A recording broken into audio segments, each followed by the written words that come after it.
recomendación de autoridades de evitar los embarazos por al menos 2 años por el virus del Zika. ¿Qué tal? Les saluda Corina Ardón. Damos inicio al detalle de las noticias. La Corte Suprema de Justicia envió a la Cancillería la resolución sobre la extradición del exdirigente de la Federación de Fútbol de Guatemala, Brian Jiménez. La Secretaría de la Corte Suprema de Justicia envió este viernes al Ministerio de Relaciones Exteriores la resolución del Tribunal Quinto, en la cual Brian Jiménez, exdirectivo de la Federación de Fútbol de Guatemala, aceptó ser extraditado hacia Estados Unidos. El Tribunal Quinto envió la resolución respectiva el miércoles 20 de enero a la Secretaría de la Corte Suprema.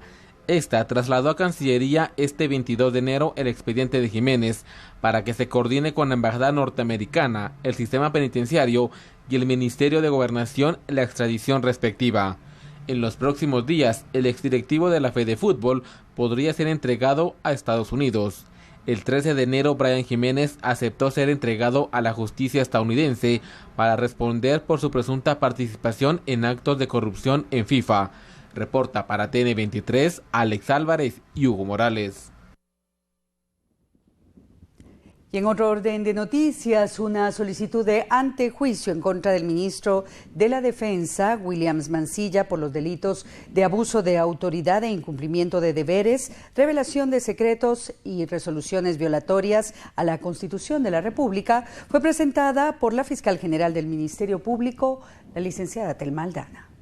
La abogada Telma Peláez presentó una solicitud de antejuicio en contra del ministro de la Defensa, Williams Mansilla, por los delitos de abuso de autoridad, incumplimiento de deberes, revelación de secretos y resoluciones violatorias a la Constitución.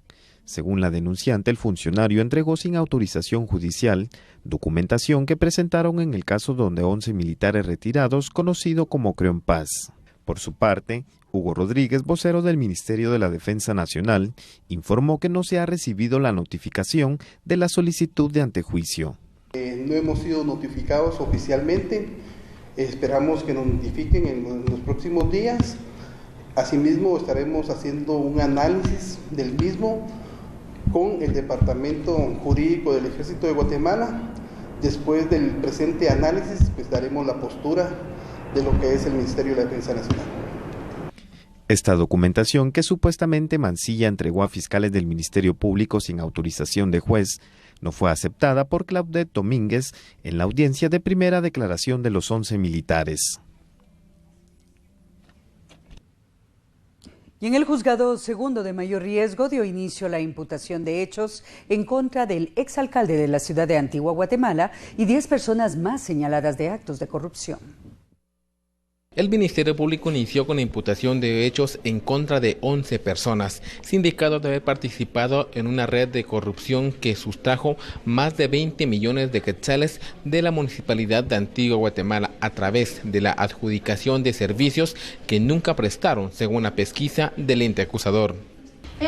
Grupo en el cual se determinó que su rol dentro de la asociación, así como en las tareas que debía de realizar en atención a los delitos que fueran a cometer, era el consentir, autorizar y aprobar los proyectos en donde el alcalde de la Antigua Guatemala tenía interés personal, asociándose de esa cuenta con las siguientes personas: Adolfo Vivar Marroquín, líder del grupo criminal y alcalde municipal de Antigua Guatemala, a quien se le atribuye dentro de la organización la planificación y coordinación para que se adjudicara contratos y prestación de servicios, entre otros, a las empresas de terceras personas, las cuales eran administradas de facto por sus familiares o parientes legales.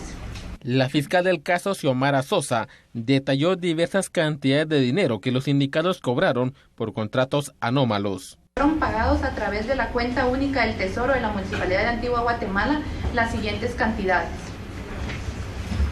a la empresa La Maco, propiedad de Leonel Rodrigo Amado Molina, cuñado del alcalde, 700,087 quetzales con 84 centavos. Cofex, propiedad de Ana Elisa Coloma Gaitán de Amado, 4,436,713 quetzales con 34 centavos. A la empresa MAC, propiedad de Claudia Suset Vela Sagastume, 5,535,148 quetzales con 56 centavos. A la empresa de La Roca, propiedad de Josué Renato de La Roca Santana, 2.240.280 quetzales con 4 centavos. Según la pesquisa del MP, en el 2010 el Consejo de la Municipalidad autorizó un contrato por 2 millones de quetzales para la compra e instalación de cámara de vigilancia. Sin embargo, el servicio lo prestó otra empresa. De acuerdo a la licitación número 1-2009, contrato que le fue adjudicado a la entidad Trinet por un monto de 2.016.923 quetzales con 79 centavos. Para lo cual usted, como miembro del Consejo de la Municipalidad de Antigua Guatemala, autorizó la modificación de la forma de pago del contrato, autorizando el pago total de la contraprestación sin velar porque se garantizara el cumplimiento de la obligación estableciéndose en el contrato. Según la investigación del Ministerio Público, la red criminal fue dirigida por el exalcalde Adolfo Vivar. Los hechos fueron cometidos en el año 2009 al 2012. Vivar está a la espera de conocer si podría enfrentar un debate en un tribunal de mayor riesgo. Cuando la información se produce, TN23 se la comunica a Alex Álvarez y Hugo Morales. Y esta madrugada se realizó el traslado de la ex vicepresidenta Roxana Baldetti del centro asistencial donde permanecía recluida hacia la cárcel Santa Teresa. Luego de la orden girada por el juez de mayor riesgo Miguel Ángel Gálvez, este viernes, la ex vicepresidenta Roxana Baldetti fue trasladada en horas de la madrugada del hospital donde se encontraba internada hacia la cárcel para mujeres Santa Teresa, zona 18. La orden por parte del juez fue que fuera trasladada a Santa Teresa. Hoy en primeras horas del día, en efecto, fue trasladada. Ella ya se encuentra en el área de aislamiento de Santa Teresa y la instrucción que le he dado al director del sistema penitenciario es que ningún privilegio. Ella tiene que ser tratada como una persona que se encuentra recluida en la cárcel de Santa Teresa, por supuesto, cumpliendo con la orden del juez que nos solicita que se garantice la integridad y la vida de ella. 10 paquetes de cocaína que eran transportados en un vehículo tipo agrícola fueron decomisados durante una inspección en el kilómetro 52.5 de la ruta de la autopista Palín-Escuintla. La Policía Nacional Civil interceptó un automóvil en el kilómetro 52.5 de la Ruta al Pacífico, que era conducido por un guatemalteco acompañado de una mujer de nacionalidad colombiana. El agente detectó que en el doble fondo del vehículo se ocultaba algún ilícito. Tras la inspección de la PNC y el Ministerio Público, fueron localizados 10 paquetes que contenían cocaína. En el kilómetro 52 de la ruta hacia Escuintla, la Policía Nacional Civil está informando que una pareja que se conducía a bordo de una camioneta con placas 557 DGG ha sido identificada. Los agentes antinarcóticos han trabajado en conjunto con la unidad canina. El can de nombre Rambo ha alertado al guía, indicando que en la parte de atrás, específicamente en el baúl de dicho automotor, se encuentra algo ilícito, por lo que se coordina con el 5º Viceministerio Antinarcótico para determinar por medio del escáner que sí se encuentra algo ilícito. Se han contabilizado 10 paquetes que iban escondidos en la parte de atrás de esta camionetilla. Se ha identificado a un guatemalteco y a una mujer colombiana. El avalúo realizado por las autoridades determinó que la droga transportada tiene un valor de $134,000, equivalente a más de 1 millón de quetzales. Según la PNC, se estableció que lo incautado llevaba como destino final el país de México. Para TN23, con imágenes de Denis Zacarías, reporta Julio Hernández. Y este día se procedió a los nombramientos del jefe y subjefe del Estado Mayor de la Defensa Nacional del Ejército de Guatemala. Jimmy Morales, presidente constitucional y comandante general del Ejército, realizó una serie de cambios en el seno del Estado Mayor de la Defensa Nacional. Hugo Rodríguez, vocero del Ejército, informó que estos nombramientos son rutinarios dentro de la institución castrense. Se nombra al general de brigada Juan Manuel Pérez Ramírez como el nuevo jefe del Estado Mayor de la Defensa Nacional. Así también tenemos el nombramiento del subjefe del Estado Mayor de la Defensa Nacional, quien es el general de brigada Eric Estuardo Escobedo Ayala. Por aparte, se realizaron los nombramientos del subjefe del Estado Mayor de la Defensa Nacional, inspector general del Ejército y el viceministro de Marina. También tenemos el nombramiento del nuevo inspector general del Ejército, que es el general de brigada Alfredo Díaz White. Así también tenemos el nombramiento del nuevo viceministro de Marina del Ministerio de la Defensa Nacional, quien es el vicealmirante Carlos Adolfo Tomás Ramírez. Los funcionarios cesados en sus cargos, tal y como lo establece la ley, pasan a situación de retiro, con lo cual finalizan sus carreras en la institución armada. Con imágenes de Josué Peñate, reporta Juan Pablo. Estamos de regreso y continuamos con las noticias. Jefes de las bancadas consensuaron presentar una serie de reformas a la Ley Orgánica del Congreso de la República. Una de las modificaciones busca evitar el transfugismo. Evitar el transfugismo, el abuso a las interpelaciones y que la adjudicación de las comisiones de trabajo sea a la bancada y no al diputado son algunos de los cambios que se prevén en las reformas consensuadas por jefes de bloque a la Ley Orgánica del Congreso de la República. Hoy es un día histórico que le estamos dando como representante de los diferentes partidos políticos lo que Guatemala necesita. Guatemala necesita unidad. Y hoy estamos representados y refrendados por cada uno de los secretarios de los partidos políticos. Una ley que ha sido discutida, una ley que por años ha sido analizada, pero lo más importante de esta iniciativa, y quiero agradecer al trabajo que se ha venido realizando de parte del presidente del Congreso, que tomó en cuenta cada una de las mociones, de las proposiciones, de las bancadas para que sean incluidas en esta ley. Lo importante de esta ley es que toca el corazón de cada uno de los diputados. Lo importante de esta ley es que va a regular las interpelaciones que tanto daño le han causado al Congreso de la República. Lo importante de esta ley es que va a reducir el transfugismo de los diputados, va a fortalecer a los partidos políticos porque las comisiones le van a pertenecer al partido político y no a la persona. Lo importante de esta ley es que va a modernizar al Congreso de la República, va a transparentar las plazas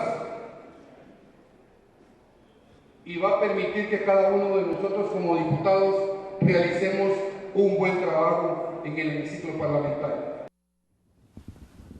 Y ante la posibilidad de un consenso entre diputados al Congreso de la República para reformar la ley orgánica de este organismo, fue calificado de positivo por el sector empresarial del país. El Comité Coordinador de Asociaciones Agrícolas, Comerciales, Industriales y Financieras ve positivo que diputados al Congreso logren un consenso para reformar el decreto 6394, Ley Orgánica del Organismo Legislativo. Empresarios dicen que de la mano de las reformas se tiene que incluir la evaluación de su presupuesto 2016 y el destino de dichos recursos. Y lógicamente, importante, como lo ha señalado el presidente del Congreso, la ley orgánica del Congreso de la República también es fundamental. Adicionalmente a ello, una revisión de ese abultado presupuesto del Congreso, que de verdad ofende al país, ofende a una comunidad que tiene grandes necesidades de combate de miseria y a la pobreza. La Comisión de Educación del Congreso de la República contempla presentar una iniciativa que condicionaría a las empresas que prestan el servicio de Internet a que ofrezcan de manera gratuita la cobertura a escuelas públicas.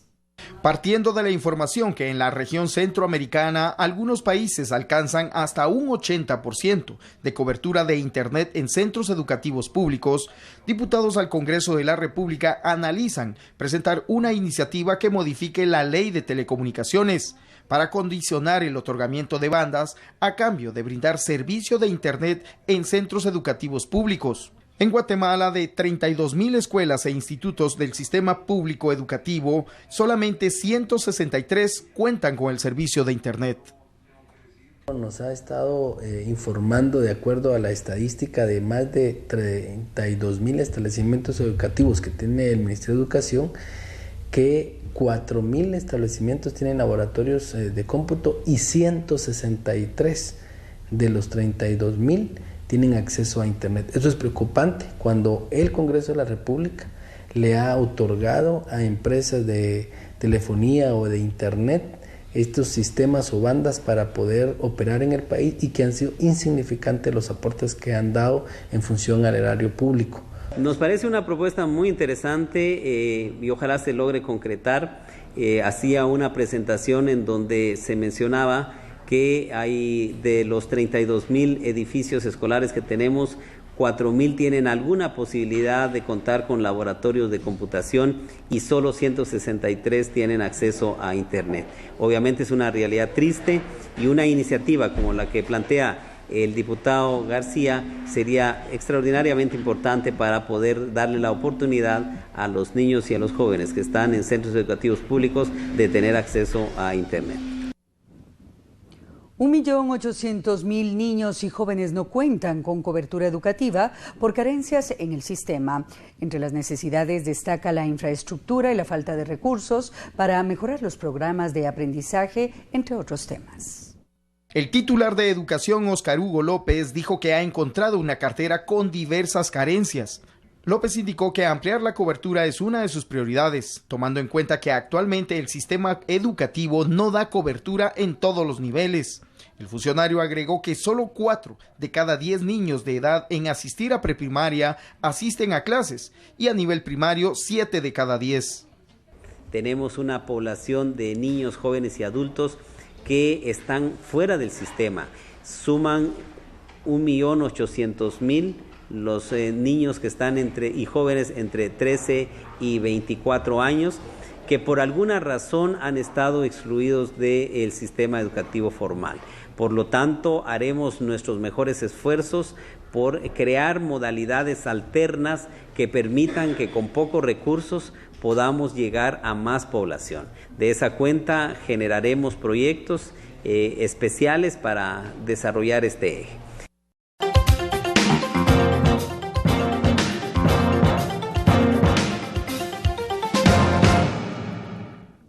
Las fuerzas de seguridad dieron cumplimiento a una orden de desalojo en contra de familias que invadían un terreno privado. Las acciones se desarrollaron en el kilómetro 29, ruta al Pacífico.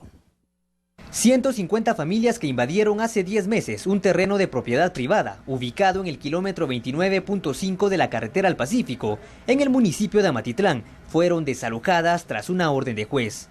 La Policía Nacional Civil indicó que las personas se retiraron pacíficamente.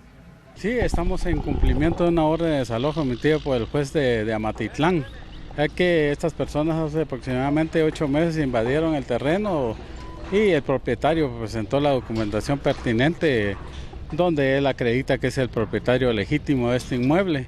El señor juez ordenó el desalojo y hoy en la mañana, con el protocolo establecido para este tipo de actividades, se convocó a Derechos Humanos, la PGN, Ministerio Público para que nos acompañaran a este desalojo.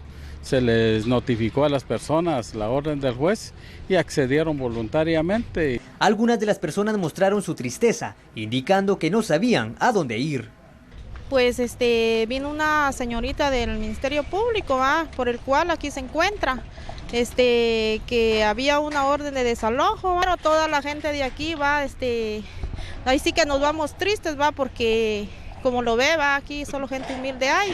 Entonces, pues nosotros, anoche estuvimos en una vigilia y pusimos esto en las manos de Dios, Representantes de la Procuraduría de los Derechos Humanos llegaron al lugar para supervisar que el desalojo se realizara sin violar los derechos de las personas que invadieron el terreno. Sí, afortunadamente pues todo se está realizando de forma pacífica gracias a la intervención del Ministerio Público, Policía Nacional Civil y la institución del Procurador de los Derechos Humanos. Las personas no han mostrado indicios de no querer salir de este terreno.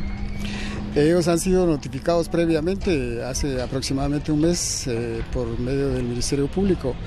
Entonces, pues ellos ya sabían que se iba a realizar el desalojo. Para TN23, con imágenes de Denis Zacarías, reporta Julio Hernández.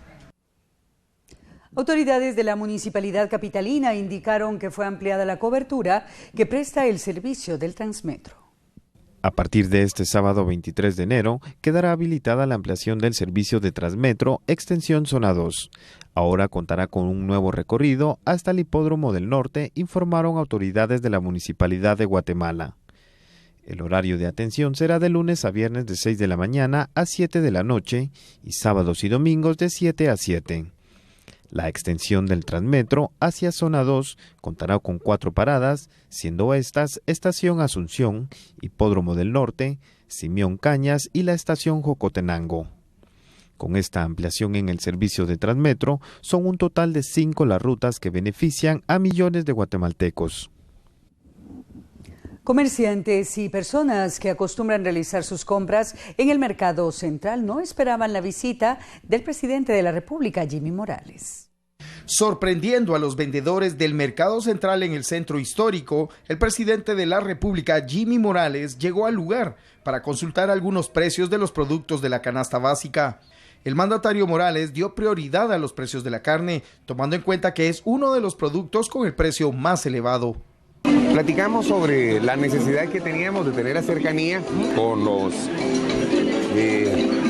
comerciantes y las plazas para poder saber las realidades de la situación y cómo podríamos nosotros encontrarle solución a esa problemática. Pero les puedo asegurar que el lunes que tengamos la conferencia de prensa les vamos a dar esta información. En realidad nos deja a los guatemaltecos sorprendidos que un presidente como Jimmy visite el mercado central a inicio de su mandato, pues él está muy interesado en la economía y en el problema que tuvimos anteriormente con el gobierno pasado, con el alza del precio de la carne, pues ahorita ha estado estabilizado el precio y esperamos mejorar con este gobierno los precios para que la economía se mejore en nuestro país. Frente al diálogo, a entablar mesas para que este fenómeno del año pasado, del gobierno pasado, no se vuelva a dar en este gobierno.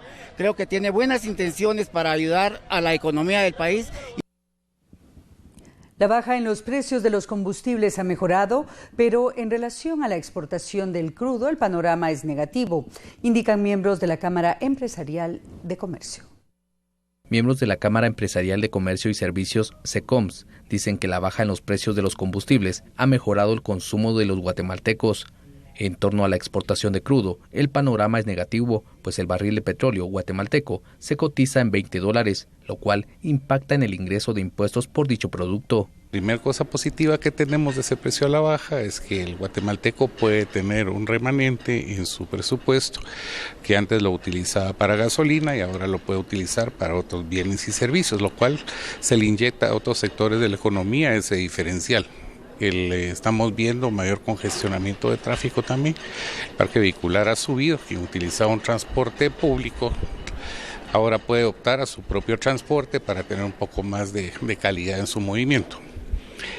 En la parte negativa para Guatemala tenemos que Guatemala exporta parte del petróleo.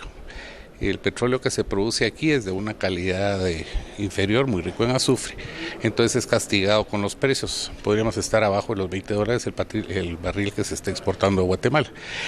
Eso nos trae menos ingreso de divisas, menos impuestos, menos participación al gobierno.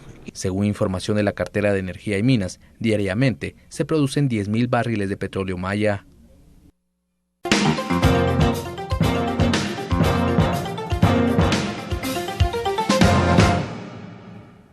Y la Superintendencia de Administración Tributaria emitió un reporte de los ingresos por la recaudación de diciembre del 2015, resultados que no fueron los esperados por la brecha fiscal, ya que fue mayor a la proyectada.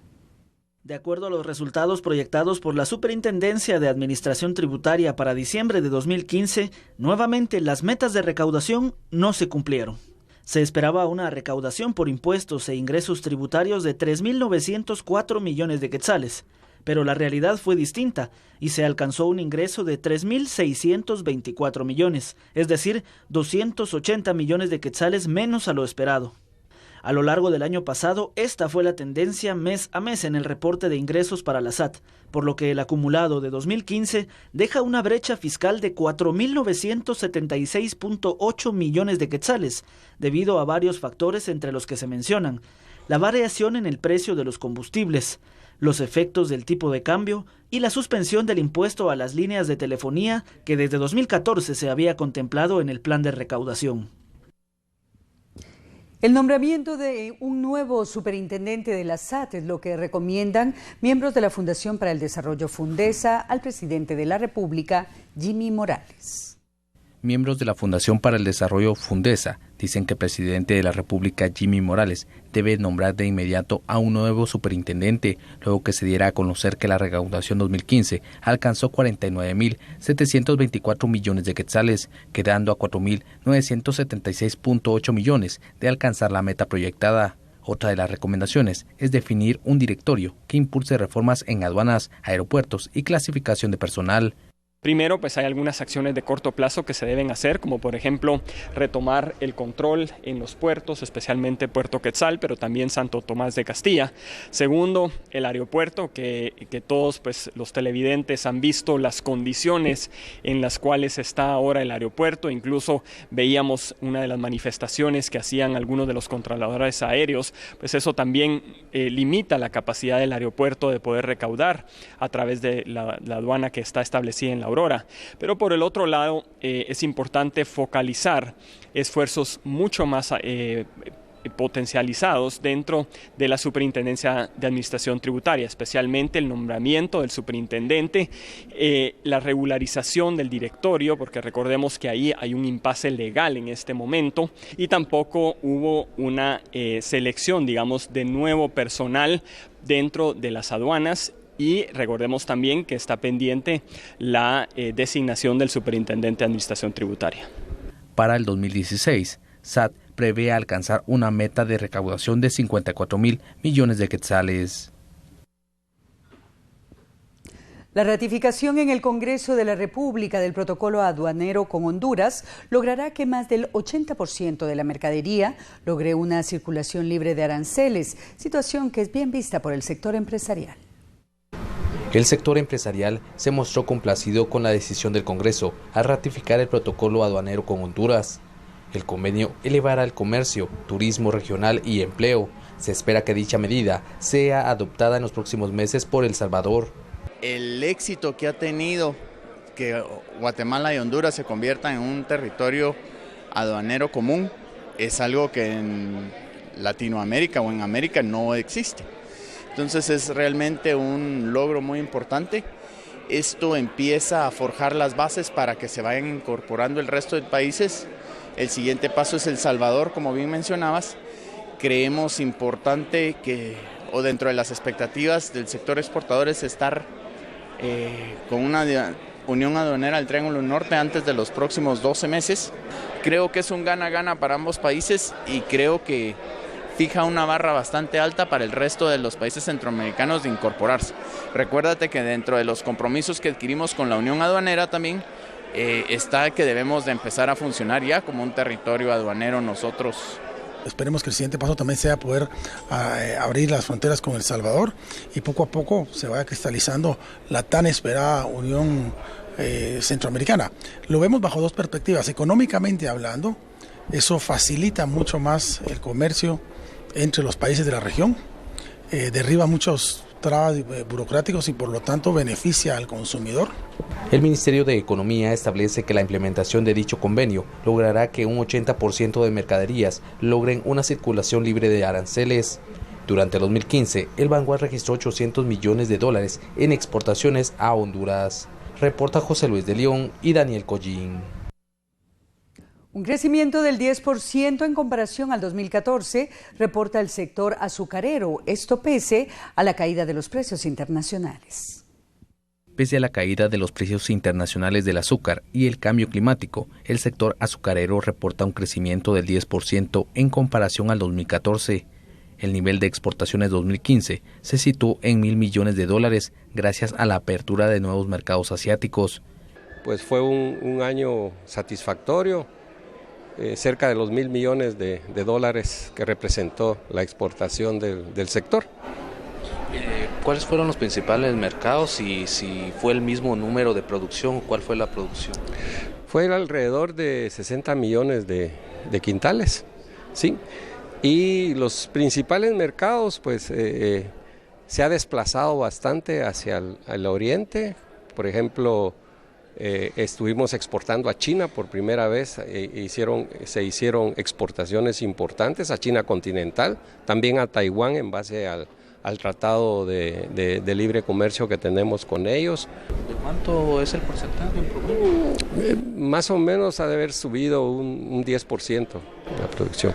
¿Y les afectó el cambio de commodities o los precios internacionales en relación a los precios que se tienen? Por supuesto que nos ha afectado tremendamente la caída de los commodities, que ha sido un fenómeno mundial. El empresario comenta que derivado del cambio climático, las cosechas están sufriendo retrasos. Hasta este momento, porque como los cambios son tan rápidos ahora y de un momento a otro, por ejemplo a nosotros se nos atrasó bastante la zafra, unas 2 o 3 semanas porque se prolongó también el invierno. Entonces, pero hasta este momento hemos logrado la recuperación y creemos que vamos a tener una producción parecida a la del año pasado, hasta este momento. Según información de la Asociación Azucarera Guatemalteca, la producción del endulzante en 12 ingenios genera 350.000 empleos directos e indirectos en época de zafra. De esa cifra, 35.000 corresponden a cortadores de caña. Muchas gracias por habernos acompañado. Concluimos esta emisión. Le deseamos una excelente noche y desde ya un buen fin de semana. Que descansen.